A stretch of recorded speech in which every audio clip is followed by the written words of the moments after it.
Hello everyone. I thought I would come back and do another walkthrough of the Fiber Festival of New England since people like the one at Rhinebeck so much.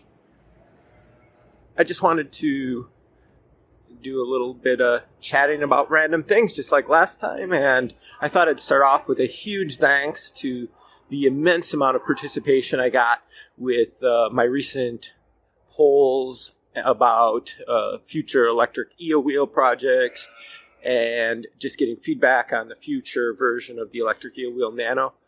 Things that you've shared with me there definitely helped out a ton, and it's been really helpful, all of the feedback you guys have given me there.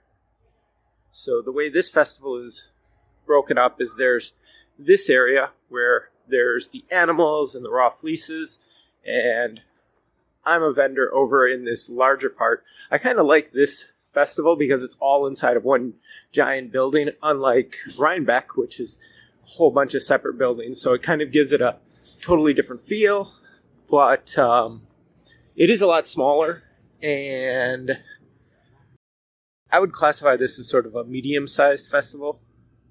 It's not nearly as big as Rhinebeck, but it's definitely large enough to spend a whole day. My wife actually came out yesterday and didn't have to help me with vending. I had Heather here to assist me, and so my wife spent pretty much the whole day with two of her friends walking around the festival, and definitely ran out of time before finishing.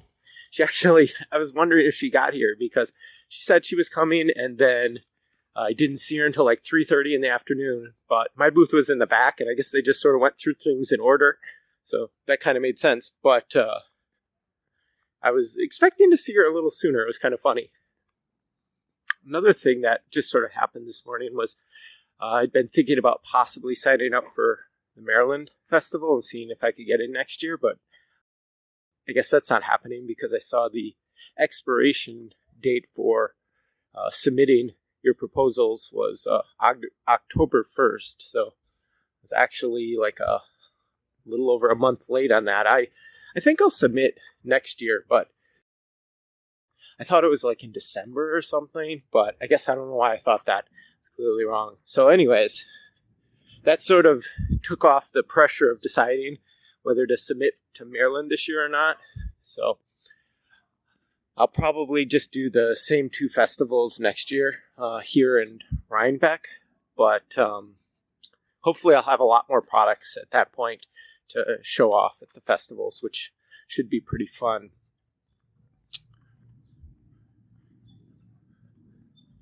So just to sort of remind people, the projects that I'm currently working on, the yarn counter is definitely pretty much done.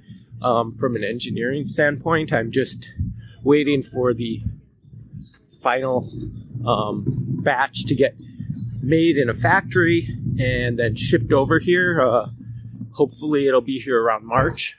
On that same shipping container should be the next batch of electric eel wheel 6s.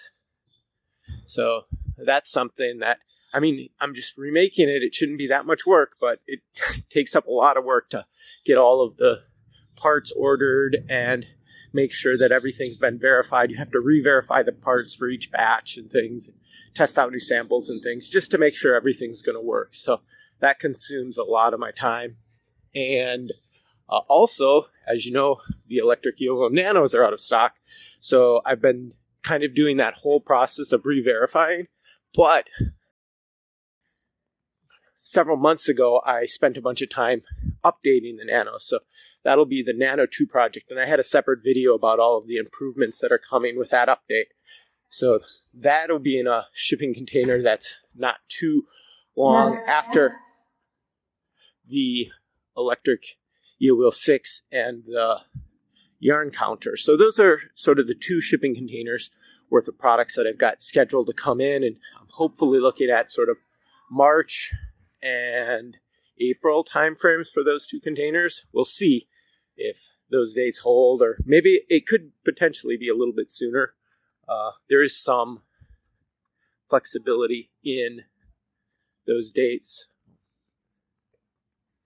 Another thing that I've talked a lot about and I'm definitely working on is the cone winder. And that's sort of the next big project that I'm working on and spending a lot of my engineering time just sort of going through iterations and having beta testers tested and things. I haven't actually sent it out to my beta testers because I wanted to keep it local for the shows, so I didn't want to risk sending out sort of the best prototype that I had.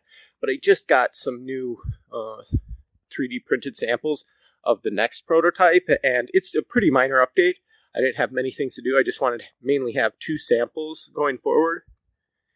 So hopefully right after this festival, I'll be shipping out probably both copies to different beta testers, getting their feedback, and then taking that and incorporating it into a final version of the prototype, which I'll test and then probably start getting it ready for manufacturing. I've also gotten a lot of great feedback from people just visiting my booth. I've found that, if I can get a prototype done in time for these festivals, open door 12 and door 13, please. Door 12 and door 13. It actually works out quite well. So hopefully I'll have that cone winder ready for maybe a Kickstarter pre-order kind of schedule sometime early next year. And then after that, I'm not really sure exactly what my next projects are. I have several good ideas and I've shared some of them with you, but I don't want to finalize that until everything else. But as you can see, I have a pretty big pipeline on my products, and hopefully that was interesting to you folks. So this is my booth at the Fiber Festival of New England, and thanks for watching.